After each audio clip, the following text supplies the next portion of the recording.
तो भारतीय बाजारों में 7 दिन की तेजी के बाद आज थोड़ा सा ब्रेक लगता हुआ दिखाई पड़ा। आप इसे ब्रेक तो नहीं कहेंगे, आप इसे स्पीड ब्रेकर जरूर कहेंगे, क्योंकि थोड़ी सी आज रफ्तार हल्की हुई है बाजारों की, लेकिन फिर भी कोई बहुत तेज या बहुत भारी भरकम गिरावट नहीं रही। इनफैक्ट पूरे दिन तो आज एडवांस डिक्लाइन एडवांसेस की फेवर में रहा, लास्ट तक आते आते डिक्लाइंस की फेवर में आता हुआ दिखाई पड़ा। पहले इंडेक्स आपकी स्क्रीन पर आता हुआ दिखाई पड़ेगा। आज निफ्टी के बढ़ने वाले या इनफैक्ट पूरा इंडेक्स आज आपको दिखेगा तो लाल निशान में, लेकिन बहुत कोई स्टीप फॉल नहीं था। आज अगर गिरावट थी भी तो एक सीमित गिरावट कह सकते हैं। सेंसेक्स करीब 1/4% नीचे, निफ्टी 1/4% नीचे, mid cap index flat to negative, small cap flat to negative, IT 1/4% नीचे और निफ्टी बैंक भी करीब 1/4% के आसपास की गिरावट यहां पर देखने को मिली। आज बोलबाला रहा फार्मा का, वहां पे खरीदारी थी और साथ साथ सिलेक्टिव बैंक्स जैसे कि इंडसइंड बैंक 3% ऊपर, अल्ट्राटेक नए हाइस पर 2% की तेजी, ग्रासिम क्योंकि अल्ट्राटेक में तेजी है तो 1.5% ऊपर और डॉक्टर रेड्डीज करीब 1.5% का उछाल यहां पर आता हुआ दिखाई पड़ा। निफ्टी गिरने वाले शेयरों की बात की जाए तो आज प्रेशर था एचयूएल में नंबर्स के बाद। भारतीय एयरटेल 2% नीचे, आयशर मोटर 1.5% नीचे और आईसीआईसीआई बैंक करीब 1.5% बिकवाली यहां पर भी आते हुए दिखाई पड़ी।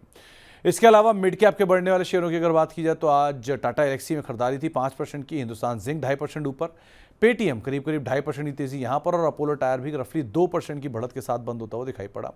मिड कैप के गिरने वाले शेयरों की बात की जाए तो प्रेशर था वारी एनर्जी में, लगातार तेजी के बाद प्रेशर, कल्याण ज्वेलर 3.5% नीचे, प्रीमियर करीब 3% नीचे और बायोकॉन रफली 3% की बिकवाली यहां भी रही। सिंजिन के नंबर्स का इंपैक्ट बायोकॉन में भी देखने को मिला। इसके अलावा स्मॉल कैप साइड पर आज न्यूजन सॉफ्ट 10% ऊपर, सोनाटा सॉफ्ट 7% ऊपर, नेटको फार्मा 7% ऊपर और आइनॉक्स विंड करीब 4.5% की तेजी यहां पर भी आते हुए दिखाई पड़ी। स्मॉल कैप के गिरने वाले शेयरों की बात की जाए तो केफिन टेक 5% नीचे, एम्बर एंटरप्राइज 3.5% नीचे, फर्स्ट क्राई 3% नीचे और पीजी इलेक्ट्रोप्लास्ट करीब 2.5% की बिकवाली यहां पर भी आते हुए दिखाई पड़ी। एफ&ओ साइड पर जो आज बढ़ने वाले शेयर है उसमें डीवी स्लैब 5% ऊपर, टाटा एलेक्सी 4% ऊपर, आइनॉक्स विंड 4.5% ऊपर और डालमिया भारत नंबर्स के बाद 4.5% चलता हुआ दिखाई पड़ा। आज एफ&ओ गिरने वाले शेयरों की बात की जाए तो प्रेशर था सिंजिन में 13% नीचे नंबर्स के बाद, एचयूएल 4% नीचे नंबर्स के बाद, कल्याण ज्वेलर 3.5% नीचे और लोधा 3.5% की बिकवाली यहां पर भी आते हुए दिखाई पड़ी।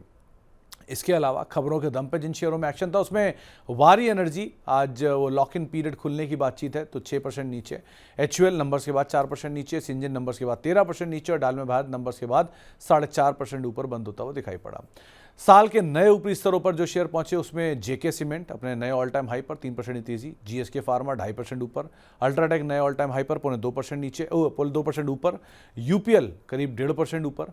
इसके अलावा आप और कुछ नामों की बात करें, नवीन फ्लोरिन 1% ऊपर, एसबीआई कार्ड 1% ऊपर, बजाज फिनसर्व और बजाज फिनेंस दोनों ही अपने नए साल के ऊपरी स्तरों पर पहुंचते हुए दिखाई पड़े। तो ये तो रहा आज का लेखा जोखा। अब बारी आती है कल की। पहले तो आज बहुत सारे नंबर्स के अपडेट आएंगे, एक्सिस बैंक, टेक महिंद्रा, इन सब के नंबर्स आपको कल दिखेंगे। कल हफ्ते का आखिरी कारोबारी सत्र है। अतुल के नंबर, चोलामंडलम फाइनेंस के नंबर, डीसीबी बैंक, एल&टी फाइनेंस, मारुति, पूनावाला फिनकॉर्प, आरबीएल बैंक, रिलायंस इंडस्ट्रीज, श्रीराम फाइनेंस, टाटा टेक और जेंसार टेक, इनके नंबर्स आपको कल के सत्र में आते हुए दिखाई पड़ेंगे। इसके अलावा कुछ और नंबर्स की बात की जाए तो जो इम्पैक्ट आएगा वो आएगा एक्सिस बैंक का, टेक महिंद्रा का, एसडब्ल्यू सोलार का।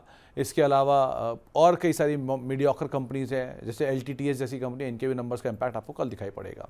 स्ट्रेटजी क्या हो, कल के लिए आप खरीदारी करके चलेंगे, करीब 24,550 के टारगेट्स के लिए आप खरीदारी करेंगे, 24,100 का स्टॉप लॉस मेंटेन करेंगे और साथ ही साथ निफ्टी बैंक को लेकर भी जानकारी मान रहे हैं कि आप खरीदारी करके ही चलेंगे।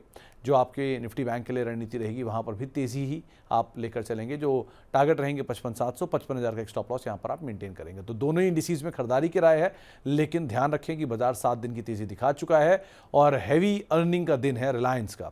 तो बाजार फ्राइडे की शाम को रिलायंस के नंबर्स आएंगे और वो मंडे को इंपैक्ट करेंगे, तो बहुत हैवी पोजीशन सेकंड हाफ में शायद कैरी ना भी हो।